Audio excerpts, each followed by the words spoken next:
종이를 보시면서 안 보셔도 괜찮고 사실 이건 집에 가서 참고라고 되는 거예요.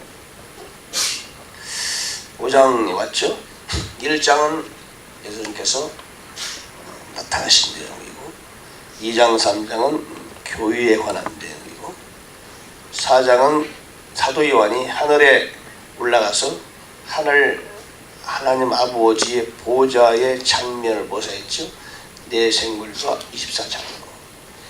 그리고 5장은 어린 양이 책을 취하는 장면입니다. 책을 취하는. 4장은 하늘의 보좌의 주위에 관한 환경을 자세히 묘사하는데 거기에 내 생물과 24장로가 있었던 내용이고 5장은 환란으로 들어가기 전에 지금 하늘에서 환란을 이 땅에 환란의 심판을 붙기 전에 하늘의 지금 장면이죠. 5장은 무슨 뭐냐면은 책 어린 양 예수 그리스도 어린 양 십자가에 죽으신 어린 양 그분이 책을 취해서 책의 7 봉인을 떼는 장면입니다. 5장입니다. 6장은 이제 7 봉인을 하나씩 떼면서 세상의 심판이 시작되는 그런 내용이에요. 전체적인 요한계시록을 전체적으로 이렇게 보면서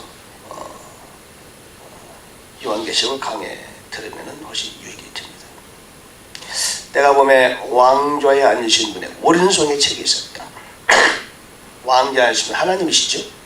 오른손에 책이 있다. 오른손은 항상 하나님이 어떤 일을 행하실 때 묘사하는 안과 뒷면에 글이 적혀 있고 7으로 봉인됐다. Sealed with 7 seals.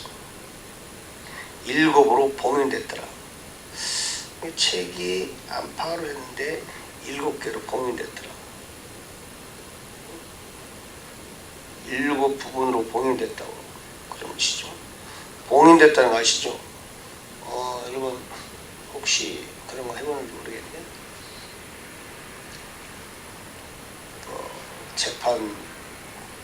재판에서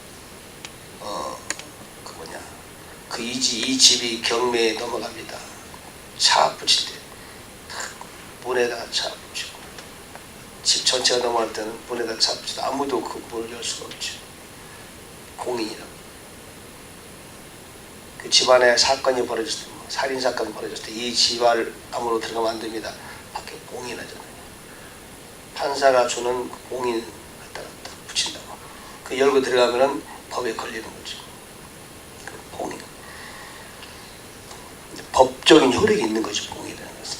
Sealed with 7 seals. 7개로 봉인되어 있다. 근데 계시록은 7 봉인을 열면서 심판이 시작되는 것이거든요. 자, 봉인되는데 이 책을 열거나 봉인을 떼기에 합당한 사람이 없다. Who is worthy to open the book? 이 책을 열만한 사람이 없더라. 김센 천사 스트롱 엔젤이 큰 음성으로 공포하기를 누가 이 책을 열며 누가 그것들의 봉인들을 떼기에 합당하냐? 아무도 없는 거죠. 3절에 보니까 하늘 위에 하나 땅 위에 하나 땅 아래에 어떤 사람도 능히 그 책을 펴거나 들여다보지 못하더라. 그 책을 펴거나 읽거나 들여다보기에 합당한 사람이 보이지 아니하므로 내가 많이 울었더니, 그러니까 그 책을 꼭 펴야 되는 책이에요. 그 책을 봉인한 채로 놔두면 안 되는 책이에요. 사도 요한이 뭔지는 모르지만 그런 느낌이 온 거예요. 그렇죠? 하늘에서 보니까 이 책이 있는데 이 책을 7 봉이 들은 책을 그대로 놔두면 안 되는 책이야. 이 책을 반드시 열어야 되는 책이라는 느낌이 왔기 때문에 하늘에나 땅에나 아무도 그 책을 펴거나 열 수 있는 사람이 없어서 그게 크게 우르는 거예요. 사도에 왜 울었는지는 본인도 모르지만 일단 우는 거죠. 우리도 그런 느낌이 올 때가 있잖아요. 이해는 가지 않지만 가슴에서 먼저 얘기하는 거죠. 영으로 성령 안에 하늘에 올라가 있는 사도 요한이 반드시 그 7 봉인 책이 열어야 된다는 것을 알았던 거죠. 아무도 열 자가 없으니까 막 크게 울었죠. 크게 울었어.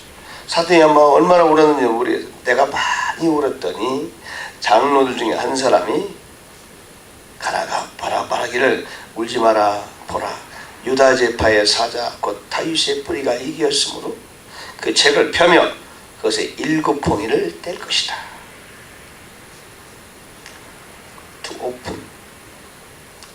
He had prevailed to open the book and to loose the 7 seals thereof. 그렇습니다. 그 책을 떼게 될 것이다. 이겼다는 얘기는 뭘 이겼다는 뜻인가요? 사망과 저주에 관하여 이기신 거죠. 어떻게 이겼을까요?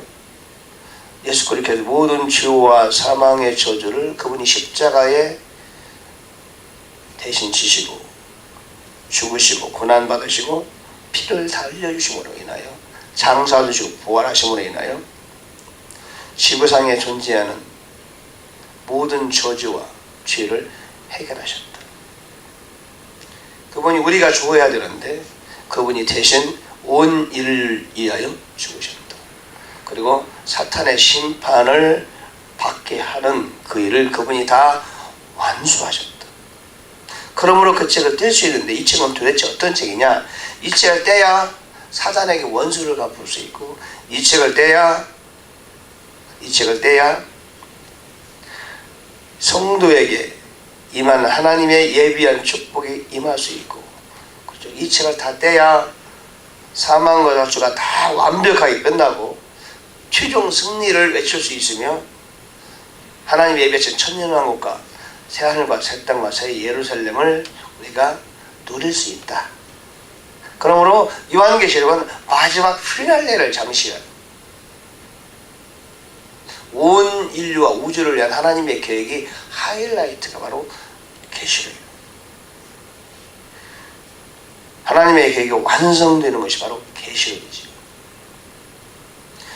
에덴에서 아담과 하와가 선악과를 따먹으므로 이 땅에 실패가 다가오고 타락과 저주가 임하는데 그 타락과 저주의 인간의 회복일 뿐만 아니라 더 나아가서 하나님의 본래 계획했던 더 뛰어난 하나님의 마련한 세계가 펼쳐지는 것이다. 그러려면 반드시 원수를 갚아야 되는데 악을 일소해야 되는데 그렇죠?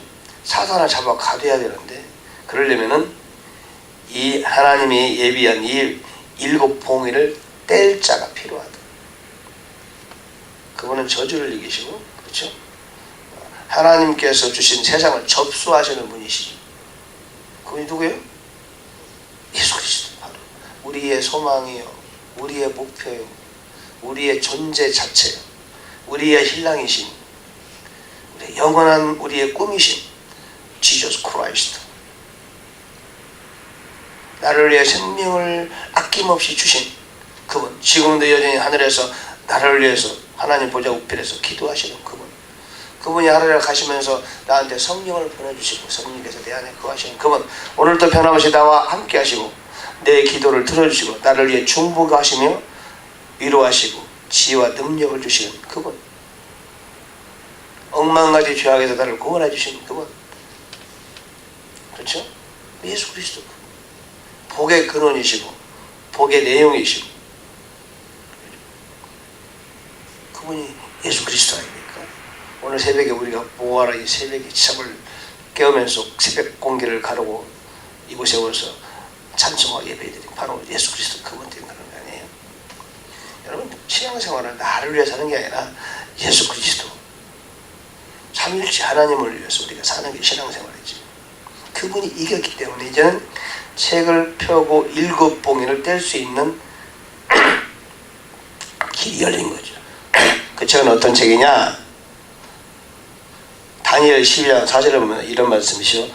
그러나 오 다니엘아 너는 끝이 임할 때까지 그 말씀을 닫아둬라. 그 책을 봉인하라. Shut up the words and seal the book even to the time of the end. 끝날에 임할 때까지 너는 말씀을 닫고 그 책을 봉인하라. 지난번 얘기했지. 그 후 12장 4절 그가 낙원으로 체에 올라가서 말할 수 없는 말들을 들었는데 사람이 그것들을 말하는 것은 법에 어긋난다. Which is not lawful. 법에 어긋나는 그것을 사도 요한은 열은 거예요. 다니엘의 시대에 천사가 봉인하라고 했던 그것을 사도 요한의 시대에 열은 거죠. 하늘에 공개된 거예요. 문이 열려버린 거죠. 계시록은 모든 비밀을 푸는 열쇠가 계시록이에요. 근데 창세기부터 계시록 전까지 유다서까지 책이 제대로 해석되려면 계시록이 해석돼야 돼요. 계시록은 그냥 상징으로만 해석하면 안 돼요. 대부분 문자적으로 해석해야 돼요. 계시록은 전천년 체계화에서 해석할 때 계시록이 해석돼요. 수많은 사람들이 성경을 후천년 혹은 무천년 체계화에서 해석하려고 하면은 성경 해석이 안 돼요. 근데 계시록은 우리에게 전천년설 체계로 해석하라고 가르쳐주고 있지요. 성경은 전천년 체계로 해석해야만이 성경이 해석돼요. 전천년 체계가 뭐예요? 천년왕국 오기 전에 예수님께서 오신다는 거죠. 그리고 심판과 환란이 임한다는 거죠. 그 후에 천년왕국이 다가온다는 그런 체계 하에 해석이 될 때 계시록이 열리고, 계시록이 열릴 때 성경이 열리기 시작하는 거예요. 계시록을 모르면 성경을 해석할 수가 없어요. 마태복음 24장, 누가복음 11장, 마가복음 13장, 다니엘 이런 책들이 해석이 안 되는데 어떻게 다른 책이 해석되겠어요? 성경은 한 분이 쓰신 책이에요. 한 분이. 그렇죠? 그 한 분이 쓰신 책인데 그분이 말하는 말을 이해하려면 그분이 쓴 책 모두를 알아야 되잖아요. 그죠? 계시록이 가장 중요해요. 계시록이 얼마나 중요한지 알 수 없어요. 여러분, 계시록을 이해하면은요, 성경, 계시록을 누가 얼마나 잘 해석하느냐 따라서 성경 전체를 누가 잘 해석하느냐 그렇게 말할 수 있어요. 계시록은 저는 어려워서 해석 못해요. 그 사람은 성경에서 갈 수 없는 사람. 그 사람은 성경에서 어떻게 믿을 수 있어요?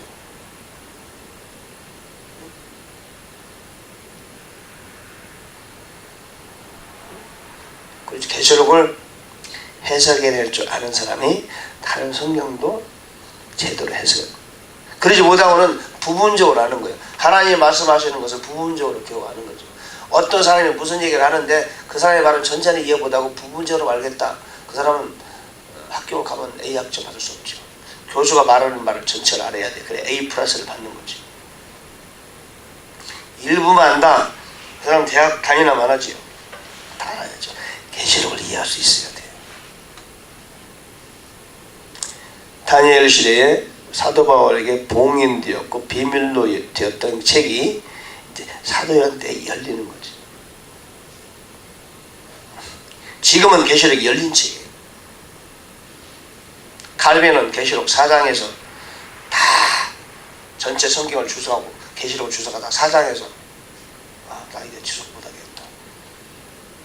계시록 4장에 더 이상 주석이 나아가지 못해서 칼빈 주석, 모든 신학자의 참 우두머리 선구자라겠던 칼빈이 계시록 주석이 없어요. 나는 계시록 주석 많이 봤지만 제대로 해석된 주석을 보지 못했어요. 학문을 최고로 한 사람이, 신학을 최고로 한 사람이 주석을 쓰는 거거든요. 신학자 중에서 신학 공부를 가장 많이 한 사람이, 최고로 많이 한 사람이 주석을 써요. 주석을 쓴 사람은 신학 공부를 가장 많이 한 사람이라고 보면 돼요. 한국에서 주석 쓴 사람은 2사람 정도, 한 사람 더, 3사람. 그 중에 한 사람은 구약은 못 쓰고 신약만 썼고, 한 사람은 주석 썼는데 신구약 썼고, 한 사람은 신구약 쓰긴 썼지만 자유주의 신학이야. 자기 마음대로 쓴 거고. 한 사람밖에 없는 거예요. 한국에서 주석 사람. 오늘 저는 주석을 편집했죠. 저는 쓸 수 있어요. 제 이름을 안 써서 그렇지. 왜냐면 제 이름을 주석 써봤자 아무도 안 사니까. 만들면 망하는 거예요. 그래서 안 쓰죠. 누가 살지도 모르죠. 멋지게 써도 사겠지만. 그러나 그렇게 시간 들여서 몇 년 고생하고 그럴 필요는 없다고 생각해요. 미국에서 현재 주석을 쓰는 사람은 현재 한 4, 50년 전부터 지금까지 포함해야 미국에도 몇 명 안 돼요. 한 사람이 있는데요. 그 사람은 대단히 무식한 사람이에요. 공부하는 사람입니다. 아이언사이드라는 분이 있어요. 근데 그분이 주석을 썼어요. 그분이 아주 공부도 안 하는 분이거든요. 근데 아이언사이드. 근데 그분은 공부를 별로 안 하는 사람인데도 그 주석을 쓰셨어요. 주석이라는 것은 공부를 많이 하는 사람이 주석을 쓰는데, 근데 그 책을 읽으면 도움이 되기도 하겠지만 별로 도움이 안 돼요. 한문으로 쓴 것이라서 안 돼요. 아이언사이드 같은 사람은 영적으로 써서 그러면 책이 참 은혜로워. 책이 주석은 쓰는 사람들이 대부분 학문을 많이 해서 주석을 쓰는데, 그런 사람이 계시록은 가치가 별로 없어요. 별로 이렇게 도움이 안 돼. 저보다 계시록 잘 못 썼어요. 믿으세요. 그래서 이거는 성경은 영안이 열리고 봐야 성경이 열리는 책이다. 학문으로 성경을 주석하면 자꾸 의문만 생겨요. 문제만 제기돼요. 그래서 성경에 많은 난제들이 있어요. 해결 안 되는 난제인데 모든 주석이 다 거기로 넘어갔어. A라는 사람이 주석을 썼다. B라는 사람이 A라는 주석을 창구에서 쓰면은 A라는 사람이 넘어가서 B도 넘어가고, C가 B, A 창구에서 써놓으면 C도 넘어가고, D라는 사람이 책을 참고하면 A, B, C 그 사람이 쓴 주석을 창구에 썼는데 그 사람도 다 넘어가고, 어려운 문제는 아무도 다루질 않아요. 다 넘어가. 스킵 다 해버렸어. 주석이 그래요. 이 주석은 서로 주석까지 주석 쓸 때 서로가 다 서로 참고해서 쓰는 거예요. 그러지 않겠어요? 한국에도 그렇잖아요. 왜냐하면 학문의 세계는 결코 하나님의 세계를 접근조차 할 수 없는 것이지요. 주석 기도하면서 써야 되는데 그런 분이 없죠. 매튜 엘리 같은 사람은 좀 영적인 사람이에요.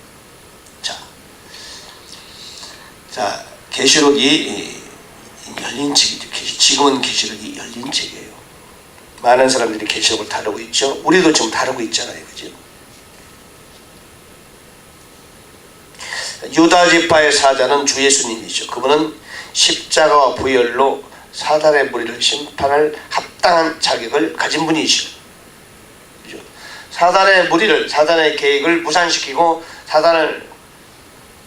사단이 장악하려는, 여러분 보면 세계 정부를 흡착하잖아요. 사단이 지금 요즘 프리메이션, 일루미나티, 캐톨릭, 이게 좀 유튜브 나가면 캐톨릭 기분 나쁠지 모르지만 어쨌든 할 수 없어요. 성경에 이렇게 얘기하니까 세계 단일 정부를 지금 흡착하고 있는 겁니다. 세계 인구를 줄이려는 그런 계략을 갖고 있잖아요. 이 지구상에서 사단이 그런 전략을 갖고 있는 거죠. 근데 그 전략을 무산시키는 분이 예수 그리스도 그분이죠. 사탄도 메시아, 기름 부음 받자고 그리스도. 근데 진정한 그리스도인 예수 그리스도 그분께서 사단의 계획을 무산시키고 그걸 잡아다가 불못에 던져 가둘 거지요. 사단을 따르는 모든 악한 선자들, 또한 사단을 따르는 믿지 않는 모든 무리들을 하나님은 영원한 심판에 처하게 할 겁니다. 예수 그리스도께서 그분이 그 일을 주도하시는 거죠. 그분은 십자가와 보혈로가 그의 고난으로 말미암아 그를 심판할 수 있는 합당한 자격을 가지셨다. 그렇죠? 자, 6절 보니까 또 내가 보니 보라 왕자와 내 짐승의 한가운데와 장로들의 한가운데 전에 죽임을 당한 것 같은 어린 양께서 계시더라. 7뿔과 7눈이 있었는데 온 땅을 보는 하나님 7영이더라. 어린 양, 예수님은 간혹 어린 양의 모습으로, 상징이 아니에요. 진짜 어린 양의 모습으로 하늘 보좌 앞에 계신 거예요. 어린 양의 모습으로. 요한복음 1장 29절에 보면 세례요한이 기회치죠. 보라 세상 죄를 지고 가는 하나님의 어린 양이다. 세상 죄를 제거하는 하나님의 어린 양이다. 실제로 예수님은 하늘 보좌에서 어린 양의 모습으로 보이는 거예요. 사도요한이 보니까 어린 양이 있는 거죠. 근데 느낌으로 볼 때 일찍 죽임을 당한 것처럼 보이는 거죠. 하늘에 이제 사도요한이 올라갔으니까 얼마나 지혜가 충만하겠어요. 저 보니까 어린 양의 모습으로 보이는데 일찍 죽음을 당한 것처럼 그런 어린 양의 모습이었다. 근데 그분이 예수 그리스도죠. 사탄도 모습도 자꾸 바뀌지요. 사탄은 본래는 그룹이지, 그룹. 에스겔 20년 그룹이라는 말이에요. 그룹에는 뭐예요? 날개가 6날개가 있잖아요. 얼굴이 4가지 형태고요. 그지? 반인 반수. 우리가 흔히 만화에서나 신화에서 나오는 반은 사람이고 반은 짐승이다, 이런 모습도 있죠. 그룹이 그런 모습이에요. 날개도 있고 움직일 때는 바퀴도 있고 얼굴이 4가지 형태에서 사람의 얼굴도 있고 옆에는 송아지 얼굴, 독수리 얼굴이 있고 뒤에는 사자 얼굴이 있고 희한하게 그렇죠. 굉장히 무서울 것 같아요. 무서울까 신기할까? 무서울 거였어, 그죠? 날개가 얼마나 날개 큰지 아십니까? 예수님이 하나님의 그 성전을 질 때, 성막 질 때 그 그룹의 모습이 보이잖아요. 지성소 안에서 그룹이 그리잖아. 그룹을 새겨놓으라고 그러잖아요, 그죠? 그룹이 하늘의 그룹을 말하는 거죠.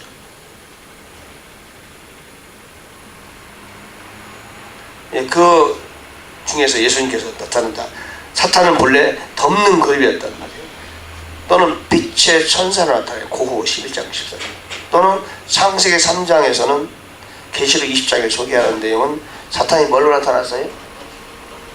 뱀, 서펀트, 작은 스네이크가 아니고 큰 뱀이란 말이에요. 뱀의 모습으로 나타났다는 뱀. 사탄이 뱀의 모습으로 나타났다. 뱀을 보면 징그럽잖아요. 저는 가끔 뱀을 보면 맛있게 보인다. 어릴 때 뱀 잡아서 많이 먹었는데 어릴 때는 이렇게 쓸데없이 그런 일이 했는데 뭐 초등학교 굉장히 다니면서 우리는 뱀이 어디 가면 많은지 잘 알아요. 잡아가지고 껍질 벗겨서 소금에 절여놓고 먹겠다. 어머니가 우리 어때 소금 통 있잖아요. 원래 자빠 이게 도대체 뱀 껍질 벗겼지만 물론 군대 가면은 저는 특수부대 훈련할 때 뱀 잡아먹는 훈련을 하잖아요. 군대에서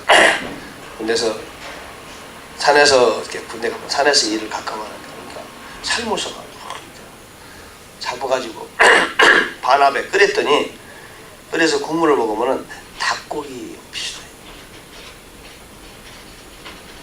뱀이 참 영양 보충에 참 좋은데 어제 식당에 흑염소 먹으러 갔더니 거기가 뱀 그림이 있더라고. 이 뱀이 참 징그럽죠. 모든 동물 중에서 가장 징그러운 건 뱀. 사단이 큰 뱀의 모습으로 나타나는 거죠. 창세기에 보면 큰 뱀의 모습이에요. 또 사단은 용의 모습으로 나타나요. 용. 여러분 우리 사극 보면은 임금이 입은 옷이 뭐예요? 용포. 임금의 얼굴을 뭐라고 그래요? 용안. 그러니까 임금이 앉은 그 자리 그런 데 보면은 용으로 막 그림이 있잖아요. 용은 높아지기를 원합니다. 높아지기. 그 녀석 미끄러진 줄 알았더니 용이네 그러잖아요. 그죠? 용은 세상에 사는 사람 보통 믿지 않는 일반인들은 용이 최고로. 중국에 보세요. 다 용이지. 음식집에 용이, 모세도 용이, 다 용조각. 가장 고급스러운 거예요. 용조각. 용을 이렇게 높임 받는 걸 원한다. 그래서 하나님의 보좌를 탐한 거지요. 경배받기를 원하죠. 나중에 저 그리스도가 하나님의 보좌에 앉아서 모든 사람들에게 나를 경배하라 그러단 말이야. 후상전만에는 7절 그분께서 책을 주셨다. 8절 책을 주하시면 네 생물과 24장로들이 어린 양 앞에 엎드려 각각 검은고와 향이 가득한 금대접을 가졌으니 이 향은 성도들의 기도더라. 우리가 기도드리면 하늘에 올려진 향기가 됩니다. 금 대접이 아니에요. 대접은 이렇게 한글 성경에 이렇게 잘못. 대접은 넓은 게 대접이잖아. 이거는 바이올스라고 이렇게 호리병 같은 거예요. 호리병. 속이 잘 안 보이는 호리병. 금 호리병 안에 우리 기도가 올려지면은 거기에 담긴다.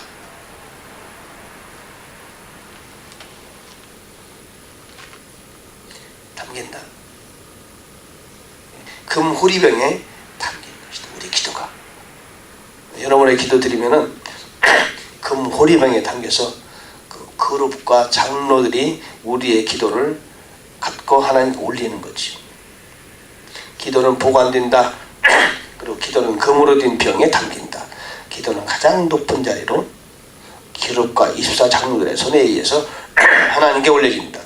계시록 8장 3절에 보면은 금으로 된 제단에 우리 기도가 올려지는 장면을 묘사하고 있습니다. 자, 계시록에서도 기도가 얼마나 귀한 거라는 것을 우리에게 보여주고 있죠. 그 다음에 9절에 보면은 그들이 새 노래를 부르더라. 그리고 뭐라고 불러요? 일찍 죽임을 당하사 주의 피로 모든 족속과 언어와 백성과 민족 가운데 우리를 구속했다. 기독교는 죽음과 보혈의 종교다. 기독교는요, 죽음의 종교예요. 예수 그리스도가 죽으시고 부활하셨죠. 우리를 대신 죽으셨죠. 기독교는 보혈의 종교다. 예수 그리스도의 십자가의 보혈, 피. 주님의 죽으심과 주님의 보혈이 우리를 구속하신 거죠. 구속이라는 뭐예요? 내가 죽어야 되는데 대신 죽으시고 나를 속하신 겁니다. 내가 죽어야 되는데 주님께서 대신 죽으시고 나를 사신 겁니다. 리뎀션. 죽음과 보혈이요. 죽음은 우리를 죽었다는 걸 의미하고 피는 우리를 속한 거지요. 죄를 사한 겁니다. 우리는 주님의 보혈을 찬양하고 주님의 십자가를 찬양하는 겁니다. 기독교는 두 개로는 십자가와 보혈이에요. 우리 영원토록 십자가와 보혈을 찬양해야 됩니다. 주님의 죽으심을 통해서 내가 살아났고 주님의 보혈을 통하여 나의 모든 과거, 현재, 미래의 죄가 다 청산되어 버렸다. 죄가 청산됐다. 과거, 현재, 미래 모든 죄가 청산됐다. 더 이상 우리에 관하여 죄 얘기하면 안 돼요. 지금 끝나버렸어. 관계가 끝나버렸어. 죄를 많이 좀 하나님 혼내시죠. 너 그리스도인다운 하나님의 자녀답게 살아야지. 이런 하나님 앞에서의 그런 문제지 사탄과의 문제는 끝난 거예요. 죄라는 것은 영원토록 끝났어요.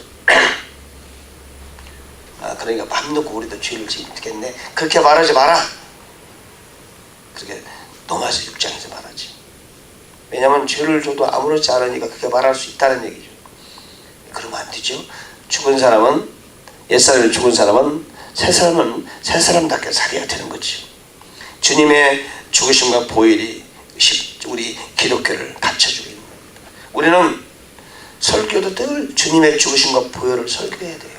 365일 평생 동안 설교자가 입을 설교할 때라면 항상 설교할 때마다 주님의 죽으심, 십자가와 보혈에 관하여 언급해야 돼요. 지난번에 한번 얘기했으니까 이번 달은 하지 말아야지. 그러면 안 돼요. 지난번 설교했으니까 이번은 하지 말아야 그러면 안 되고 설교할 때마다 주님의 예수 그리스도의 십자가와 보혈을 얘기해야 돼요. 그게 설교. 그게 빠지면 그건 더 이상 설교가 아닙니다. 모든 설교가 거기에 기본으로 시작돼야 돼요. 창세기는 창세에 관한 얘기하고 출애굽기는 출애굽을 얘기했다지만 사실은 창세기의 모든 이야기, 요셉, 야곱, 아브라함이 모든 이야기가 십자가의 조심과 보혈이 그 안에 있어요. 레위기의 모든 제사에게, 여기는 레위기는 뭔 제사에게만 계속해서, 그러나 제사를 다 들어가 보면 거기에 십자가와 죽으심과 보혈이 그 안에 있어요. 그걸 찾아내서 말씀을 전하는 게 설교자의 몫이에요. 열왕기상하, 역대상하, 사무엘상하는 싸우는 얘기만 했네, 왕들 죽고 사는 얘기만 했네 라고 하면 안 돼요. 그 왕들 죽고 사는 모든 삶의 문제, 싸우고 죽는 모든 그 사건에 예수 그리스도의 십자가 보혈이 그 안에 있어요. 그걸 찾아내서 설교하는 것이 바로 설교예요. 아멘? 그런 거예요. 중요한 것이다. 그 다음에 10절 하나님을 위해 우리를 왕과 제사장으로 삼으셨다. 우리가 땅에서 통치한다. 지금 우리가 왕이 되는 게 아니고, 그죠?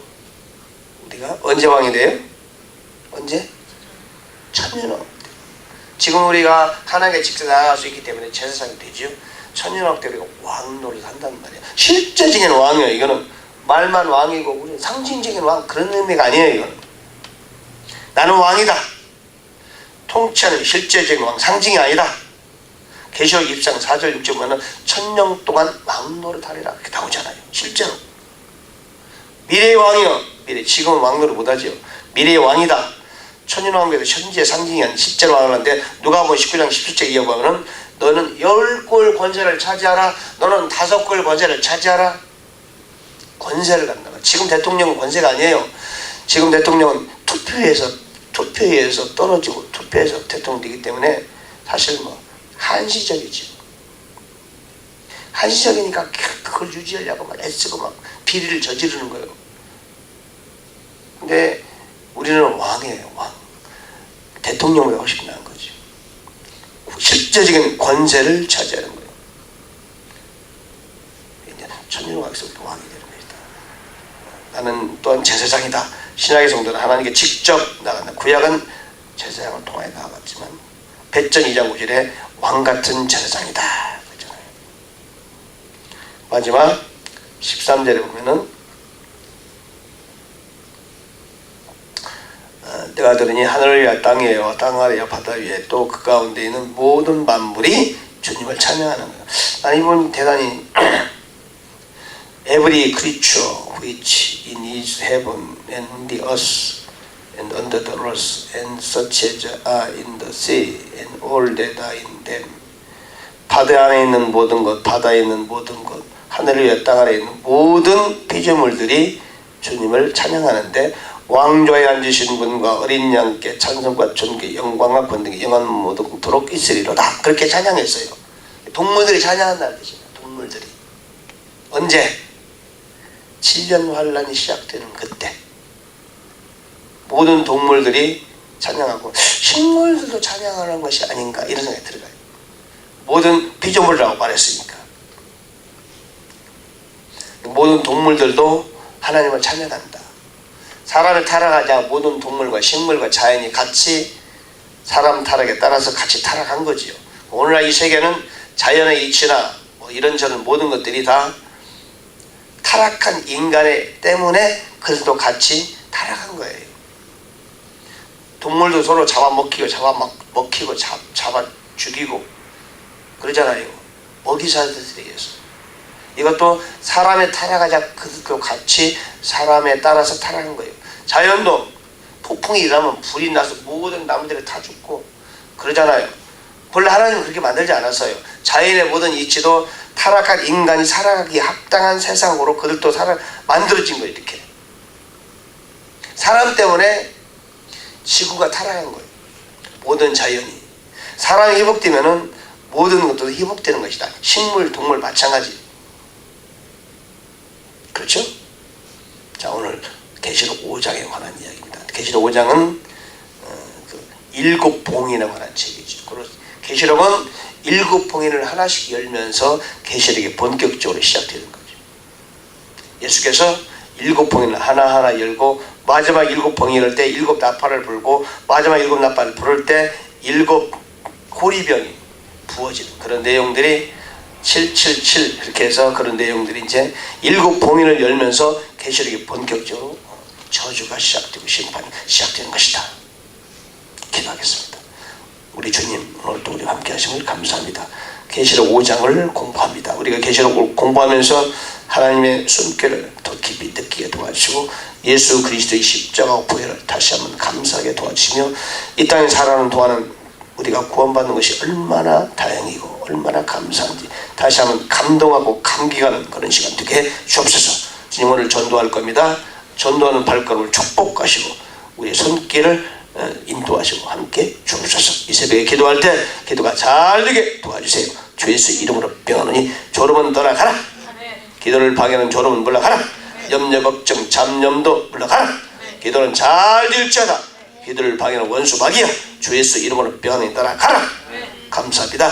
우리 성령의 인도 따라 기도에 성공하는 귀한 시간 되게 하옵소서. 감사드렸고 예수님 이름으로 간절히 기도합니다. 아멘.